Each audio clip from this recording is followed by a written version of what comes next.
Hey all, Hipper here. There's been a lot of talk on YouTube lately about how Diablo 4 is failing and no one wants to do content on it anymore and yada yada yada. And really, well, true.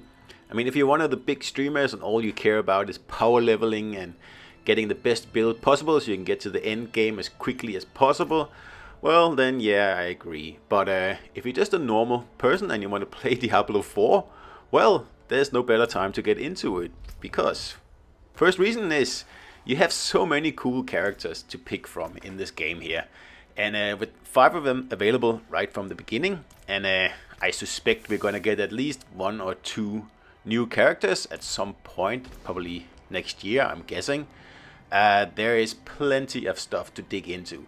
And like I said, if you're not someone who wants to power level and just want to play the game at your own pace and don't care about the best build, but just pick the build that's the most fun, well, then you should certainly dig into the game again because it is great.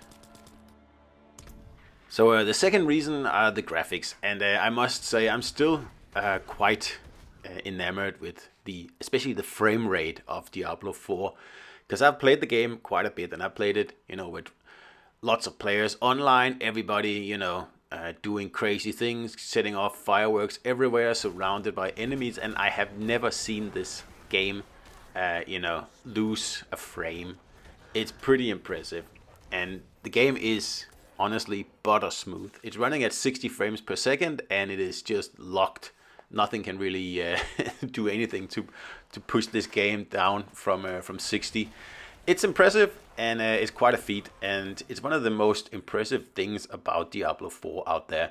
And it's also a reason that it just makes it very pleasant to play over longer periods of time, because it's always consistent, and you don't have those annoying frame rate dips and juddering and all that stuff that some other games may exhibit from time to time.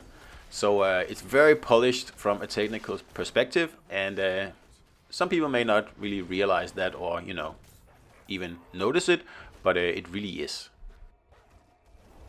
Next up, so many people don't realize that this game has different difficulties. So you got to choose your world tier, and of course, there's level 1, 2, 3, all the way up to 4. Most players just play the game on Adventurer, like level 1, and then they don't really realize that there are actually 3 more levels, and the game gets more difficult, yes, but you also get better loot, and of course that's why we all play the game, right? So consider that if you're one of those people who just played the game on Adventurer. The most important reason to keep playing Diablo 4 is the inclusion of local co-op. And this is not just any inclusion, this is pretty much a perfection of Diablo local co-op, because you can play 2 players super easily and you don't have to level together. For example, in this situation here, I'm playing a level 17 and a level 6 at the same time, and it doesn't matter. The game will scale everything accordingly, and as you can tell, pickups are also distributed by player. So everything is accounted for, and it just cuts down on any sort of frustration or anything like that, really. It makes the experience super smooth. Especially, they've thought about the small things as well, because although the loot is instanced per player, it doesn't mean that the other player can't pick up the one player's loot. So the yellow player can pick up the blue player's loot, but it just goes to the blue player's inventory. That's really smart, because means you don't have to run all over the screen if your partner is on the other side and can pick up the loot for you.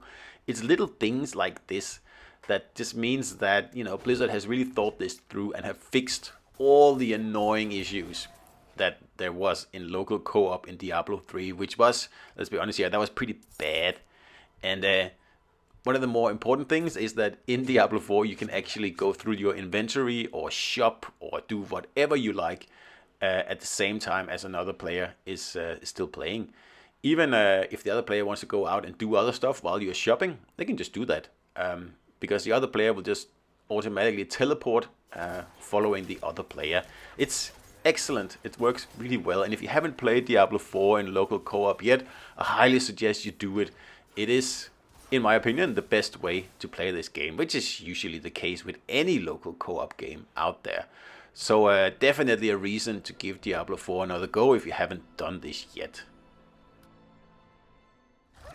So that brings us to the last reason, and that is the setting, because I just like how Diablo 4 has gone back to pretty much, you know, the days of old in Diablo 1, where everything was dark and, you know, gloomy, and you know, the whole world just really looked like a place that Diablo would call home, really. So like Diablo 2 was all right in that area. Like the worlds were maybe a little bit too colorful, a little bit too like Disney cartoonish. But then Diablo 3 took it to extremes and just made the world into like a cartoon land, a Lego world or something like that. It was way too colorful, way too happy, and way too joyful. And I'm happy that that has been taken care of here in Diablo 4, where, you know, like I said, the world is dark and gloomy, and you know, you get the right feeling out of the game. So that's the fifth reason to keep playing Diablo 4. So, you know, if you're a big streamer like Asmongold or something like that, and you play Diablo solely for the purpose of getting to the end game as quickly as possible, doing that as quickly as possible with all characters, well, sure, you're gonna get bored. I mean, the end game in itself isn't really very interesting, I think, in Diablo. And when you get to level 20 with a character, I kind of think that you've seen everything that game has to give. And from then on, it's just grind. So the only way, in my opinion, to fix that is, like I said, to play this game in local co-op. Like online is not enough, you have to play it locally because it's a lot more fun.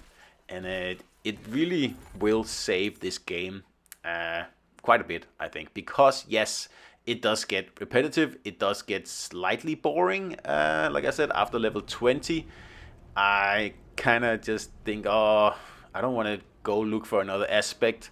And oh, I need another gem, and like you start to think, oh, do I really want to go and do that? Because you know, it's a little bit limited in how you actually equip your character. It's all about just looking into your inventory, finding something that's green, and then equipping it. Like that's it. There's nothing really more to think about other than upgrading and adding aspects if that's what you want. So with that in mind, Diablo 4, it's probably not as, like, doesn't have the longevity that I thought it would have, and probably most people thought it would have, but it's not dead. That's far from it. The seasons maybe aren't that interesting, but honestly, who cares? The game is solid, and like I said, if you're sick of it, then give it a go in local co-op. I'm sure that will change your mind. So hope you enjoyed it. See you out there.